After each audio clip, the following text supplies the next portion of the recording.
Corona महामारी के बोझ तले दबे हुए एक देश में शोक में डूबी एक बहन। पिछले 1 महीने में ही नेपाल में 4000 से ज्यादा लोग कोरोना वायरस की वजह से जान गंवा चुके हैं। उन लोगों के परिवारजन उन्हें अंतिम विदाई भी केवल राजधानी के शवदाह गृह के दरवाजे पर से ही देने को मजबूर हैं।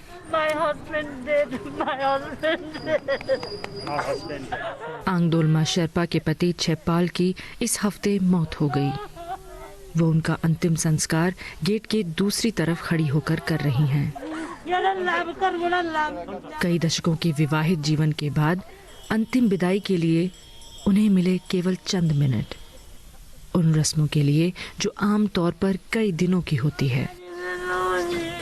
2015 में आए भूकंप के बाद पहली बार नेपाल अपने आप को इतना टूटा हुआ महसूस कर रहा है। 2015 में आए भूकंप के बाद ये पहली बार है जब नेपाली आर्मी को इतना बड़ा दायित्व, इतनी बड़ी जिम्मेदारी दी गई है इस महामारी के दौरान कि वो क्रिमेशंस खुद कर रहे हैं। उन्होंने चार्ज लिया है यहाँ पर क्रिमेशन का। हम पशुपतिनाथ मंदिर में हैं और बीबीसी की टीम यहाँ पर सुबह से 3 घंटे ही बिताए होंगे हमने यहाँ 18 शव आते हुए देखे।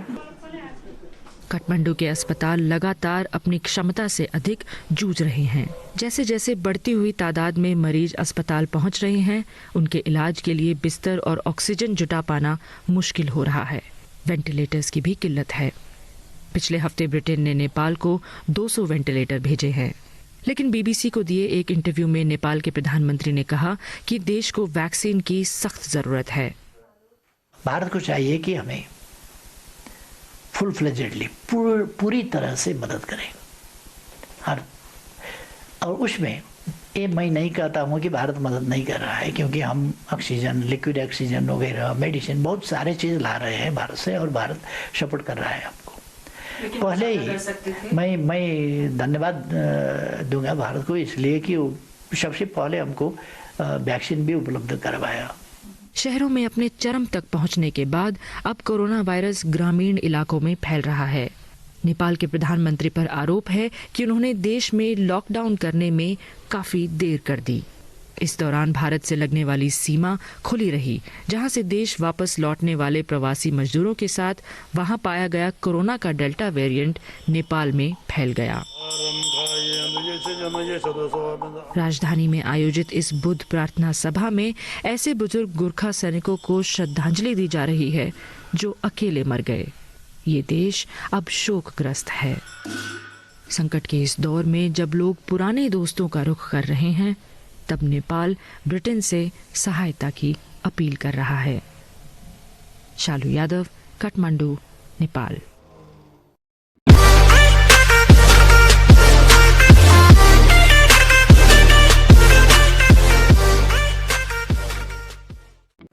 भारत में तबाही मचाने वाला कोरोना वायरस का डेल्टा वेरिएंट अब ब्रिटेन और चीन में भी कहर बरपा रहा है।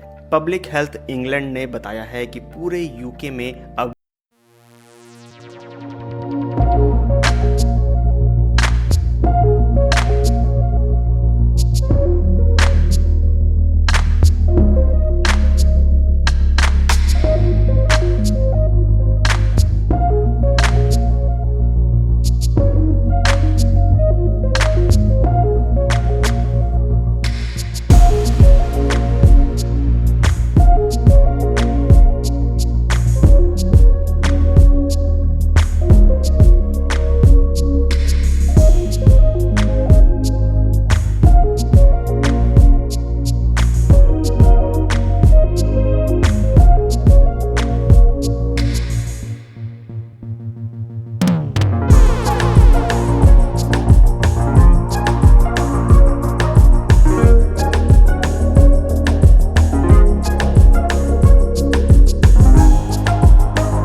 डेल्टा वेरिएंट कहा जाएगा।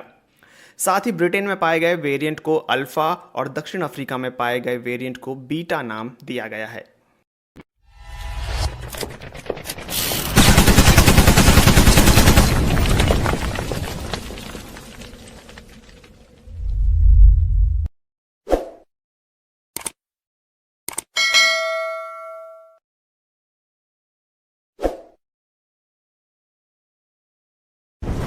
মরদেহ কবর থেকে তুলে ময়নাতদন্তের অনুমতিও চেয়েছেন। এই দুটি আবেদনের ওপরে শুনানি রোববার হওয়ার কথা। এর আগে মঙ্গলবার নিহত আনোয়ার হোসেনের ভাই মনোয়ার হোসেন বাদী হয়ে হত্যা মামলা করেন। এতে তাদের খালাতো ভাই শাহজাহান চৌধুরী মাহি এবং নিহতের স্ত্রী শিপা সহ 8 জনের নাম উল্লেখ ও অজ্ঞাত কয়েকজনকে আসামি করা হয়। অভিযোগ, পরকীয়ায় জড়িয়ে 30 এপ্রিল স্বামী অ্যাডভোকেট আনোয়ারকে হত্যা করে শিপা এবং তার প্রেমিক মাহি। মামলার পর থেকে মাহি পলাতক রয়েছে।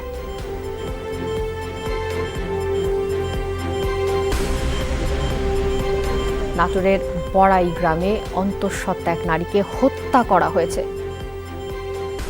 বিয়া করে লিজনের পরে বিয়া করে লিজন ওখান শুনা পরে আর বিয়ার তো প্রমাণ নাই, তখন আমি খাবির নামাটা সংগ্রহ করছি। সংগ্রহ করার পরে দেখা যায় যে 10 তারিখ তাইন খাবিন করছেন, এর আগে তাইন বিয়া করে লিছেন।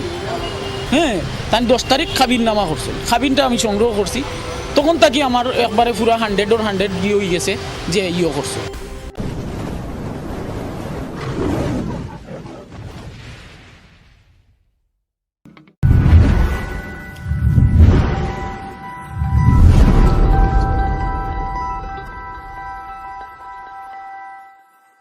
शुरू में जब मैंने स्टार्टिंग की थी, यूट्यूबिंग स्टार्ट की थी, तो बहुत कम मेरी इनकम थी, लेकिन अभी मुझे 40 से 50 हज़ार तक मिल जाते हैं। तो मैंने ये घर बनवाया अपने लिए। मेरा बहुत शौक था कि मैं अपना घर बनवाऊँ खुद का, तो ये मेरा घर है अपना, मैंने बनवाया यूट्यूब की इनकम से। ये अभी तक पूरा नहीं हुआ, लेकिन इंशाल्लाह इस साल की एंड तक पूरा हो जाएगा। मेरा नाम राबिया नाज है और मैं एक यूट्यूबर हूँ। मेरा यूट्यूब के ऊपर एक चैनल है फैशन एडिक्शन के नाम से, जिसके 1 लाख से ज़्यादा सब्सक्राइबर हैं, और मैं यहाँ खैरपुर के छोटे से कस्बे में रहती हूँ।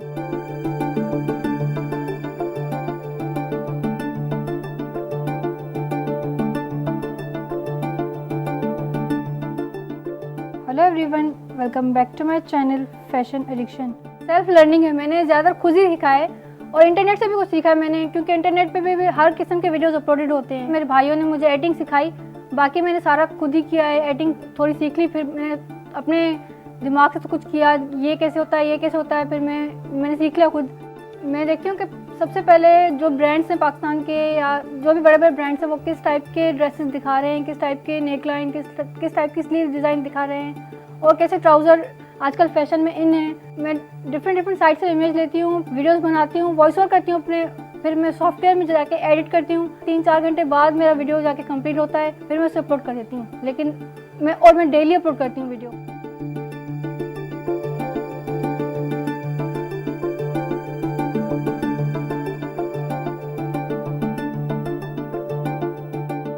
यहाँ बिजली का बहुत ज़्यादा प्रॉब्लम है, बिजली बहुत कम आती है, और इंटरनेट कभी चलता है कभी नहीं चलता। तो मैं उस हिसाब से मैनेज करती हूँ अपने वीडियोस को। मैं बना के रख लेती हूँ वीडियोस, जब भी इंटरनेट चल रहा होता है, दिन हो या रात, में उस वक्त अपलोड कर देती हूँ अपनी वीडियो को।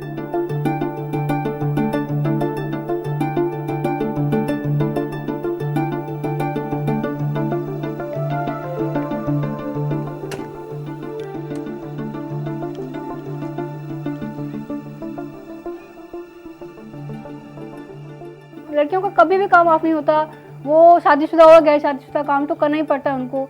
ये लड़कों का होता है कि कमा के आ रहा है तो बिठा के खिला दो, लेकिन औरतों के, लड़कियों के ऐसे मामले में नहीं होता कि लड़कियां बैठ के खाएं। कमाएं ना कमाएं, उनको काम करना ही पड़ता है, और मैं भी अपने हिस्से का काम कर लेती हूँ।